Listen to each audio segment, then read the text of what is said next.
What's going on, and what is the president considering when it comes to this agreement that he renegotiated during his first term? Yeah, it's a really good point you raised, Tim. His anger over the previous NAFTA agreement is what produced this USMCA agreement during his first term, and now he's saying it's not good enough. And so there's a few actions he could take. The first, most drastic action, which he has asked aides about, according to our sources, is withdrawing the U.S. from that agreement. That would be done with 6 months' notice and would, of course, send shockwaves through the global economy. It would really cause a lot of uncertainty for North American trade.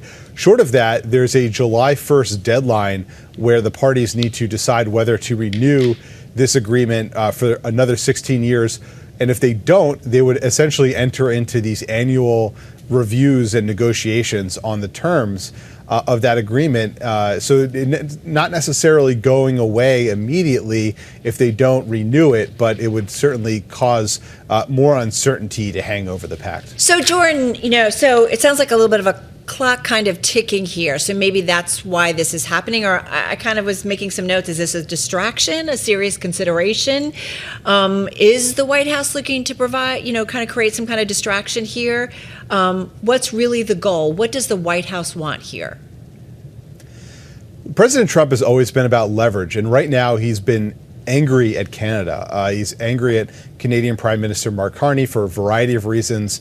Most recently, that speech he gave at Davos, where he said took aim at global superpowers without naming the United States, certainly implying it was one who used economic coercion to gain power over mid-sized powers. So the president didn't take kindly to that, and he's retaliating. He's made a series of threats over the past few weeks, saying that he would raise tariffs on Canadian goods if they did a trade deal with China, threatening to not refuse to open the new bridge connecting Ontario and Michigan unless the U.S. gets some sort of concession, among others. And so you could see this as him perhaps amassing leverage in order to gain more trade extractions or concessions on other issues like migration or defense from the Canadians in this ongoing renegotiation of USMCA. Look, we got to point out that these are the U.S.'s two largest trading partners. They're top buyers of American goods. Because of the trade negotiations, a lot of the goods that go between these countries are actually exempted from the quote unquote Liberation Day tariffs that were announced. And you got to wonder what this means for companies that are trying to navigate this right now. If you're running one of these companies or you handle supply chains for, let's say, an automaker, and you wake up to news like this Bloomberg exclusive, like, what do you do in order to adjust to make sure that you can pull this off? Well, Tim, I would imagine there's a lot of behind-the-scenes lobbying going on, especially in the wake of this report, because it's hugely consequential for these businesses. In the immediate term, if the deal goes away in the next year or so, they would remove all those exemptions that you just mentioned, and so Canadian goods and Mexican goods are all of a sudden facing much higher tariffs than they do now. And then over the long term, you could see Canada and Mexico perhaps integrating their economies more closely, or looking to other powers like China to form trade pacts with. And you've already seen that happening with Canada cutting this limited trade deal with China that involved electric vehicles. They're trying to form closer trade ties with the European Union. So you would have this, breaking apart perhaps of this North American integration over the last 3 decades, where companies have really tied their supply chains together across the continent. You could see that begin to unravel if this trade deal falls apart. Well, and that's what I think about, Jordan, right? It's about trade and an important trade relationship, no doubt about that, but it's also about backing one another on other global issues. So you do wonder, as the U.S. keeps jockeying and changing kind of its rules and relationships, the world is moving on. Right. And so if you have, Canada doing deals with perhaps China or Europe, you see Europe doing deals with Latin America.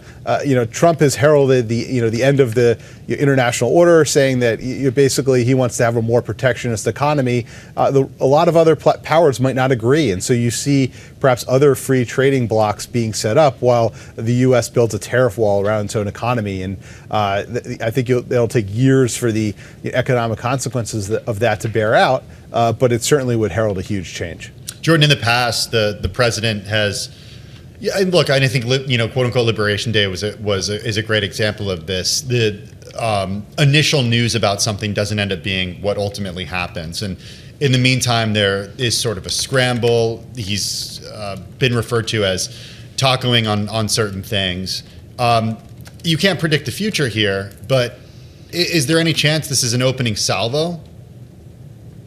There's a major chance, Tim, and our story is caveated to say that he hasn't telegraphed flatly that he's going to pull the U.S. out, but the mere threat of it is a big deal, and it certainly could be a negotiating tactic.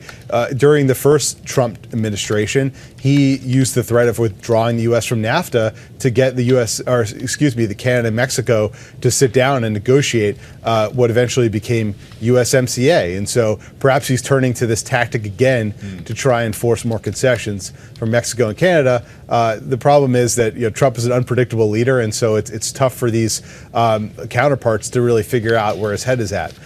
Claudia Sheinbaum, the Mexican president, I should add, said today she doesn't think Trump will withdraw, but we'll have to see how that works out.